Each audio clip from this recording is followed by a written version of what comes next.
Alright, hello everyone, welcome back. So normally we are using the disk. A very important factor to consider is about the disk latency or the time latency. It denotes the time between when the command is issued and when the data is in memory. It is very different from SSD, right? For SSD, we can just issue the command and we can load the data via some electronic mechanisms. However, for the disk, we have to use some mechanical mechanism for us to load the data. In other words, we have to rotate the plates as well as move the arms of the head to access the sectors for accessing the data, which will take lots of time. So normally the disk time latency actually equals to the seek time plus rotational latency plus transfer time. What is seek time? So the seek time denotes the time for the head of the disk to reach the cylinder. Normally it is in the range from 10 milliseconds to 40 milliseconds. It can be a lot actually for the data accessing. Another latency can be caused by the rotational latency. It is the time for the sector to rotate to the head. And the rotating time can be about 10 milliseconds. And we also have the transfer time. It denotes how much time we need to transfer the data from the disk to the main memory. It depends on the bandwidth, right, for the disk. Typically, it is in the range from 5 to 10 megabytes per second. Also, for the disk, we can only read or write one block at a time. Typically, it is about 4K. Therefore, the time latency can be a lot if we use a traditional disk for storing the data in the DBMS. And because of the mechanical mechanism of the disk and the time cost for the disk to perform a disk accessing actually is far larger time for manipulating the data in the main memory, which would becomes the main bottleneck for improving the efficiency of the DBMS. Therefore, the normal block access is a good approximation to the time of an algorithm, and which should be minimized actually.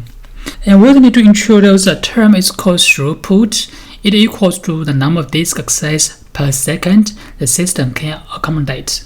So therefore, if we plan to improve the efficiency of a DBMS, we probably need to improve the time cost or time delays for the disk to access the data for us.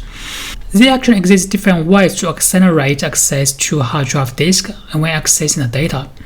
So the first kind of suggestion is to place the data blocks on the same cylinder.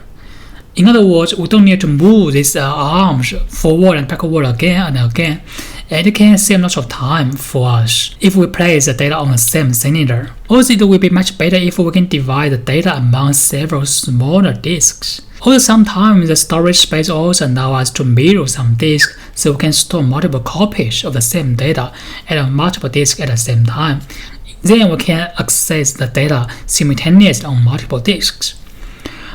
Another kind of method to improve this efficiency is to design better disk scheduling algorithms, which can improve the efficiency as well. So for the file system, if we can have some prefetch blocks to the main memory in anticipating of their later uses, it can save lots of time because we can schedule this kind of data accessing in advance. It will be very helpful for improving the efficiency. Actually, we also have some rules of thumb for storing the data. If we do the random I/O, the time cost will be very expensive. In other words, if we randomly store the data on the disk, on different places randomly, when we're accessing the data, the whole data from multiple places as well as with multiple arm movement, it will be very expensive. However, if we store the data sequentially, the same data sequentially on the disk, it will be much less, the time cost.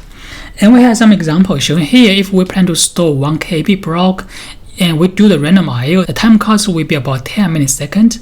However, if we do the sequential I/O, the time cost will be much smaller, even smaller than 1 millisecond. Also, the cost for write is similar to read, even though it is very different from the real world, for the USB or for some other SSD we are using. Normally for this kind of device, the reading is much faster than writing. However, for the disk, it is very different because both the reading and writing of the disk may need to rotate this plates as well as moving the arms of the head for accessing the blocks. In other words, the time cost we spend on moving the arms as well as rotating these plates can be the majority of the time cost for writing and reading, and the time cost will be very similar for them.